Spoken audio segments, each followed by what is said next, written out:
आणि त्याचं एक उदाहरण द्यायचं म्हटलं तर आता बघा, आपल्या तोंडावरती आता वारी आहे, आषाढी वारी, एवढी मोठी वारी आहे. त्या वारीमध्ये सुद्धा इटाळ पाळला जात नाही, हा शब्द वापरला जातो की वारीमध्ये सुद्धा इटाळ पाळला जात नाही. कारण हजारो स्त्रिया वारीमध्ये सहभागी असतात आणि कोणत्या ना कोणत्या स्त्रियांचा ऋतुकाळ हा त्याच्यामध्ये येत असतो. तर प्रत्यक्ष पांडुरंगाच्या वारीमध्ये सुद्धा इटाळ पाळला जात नाही.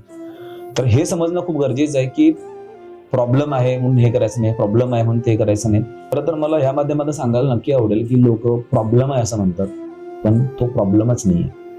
ती जर गोष्ट नसेल ना तर प्रॉब्लेम आहे. तर पूर्वी हे पाळलं जायचं त्याच्या पाठीमागची कारणं खूप वेगळी होती. कारण एकत्र कुटुंब पद्धती होती. एका घरामध्ये 50-50, 100-100 माणसं असायची. त्यातून नवीन लग्न झालेल्या स्त्रियांना काही ठिकाणी जात सुद्धा केला जायचा.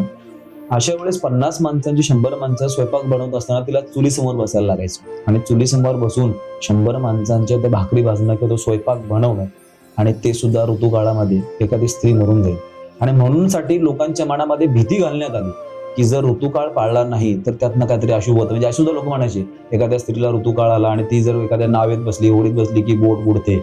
का ती भीती त्यांच्या मनामध्ये घातली जायची, आणि ती भीती घातली म्हणून तिला ते 4 दिवस रेस्ट मिळण्यासाठी एका साईडला बसवलं जायचं. तिची आता पाळी आलेली आहे तर तिला हात इकडे तिकडे कुठे लावायचं नाही. मुख्य जे कारण आहे त्याच्या पाठीमागचं ते हे आहे की त्या स्त्रीला पुरतं रेस्ट मिळालं पाहिजे, याच्यासाठी ती पाळी पाळली जायची.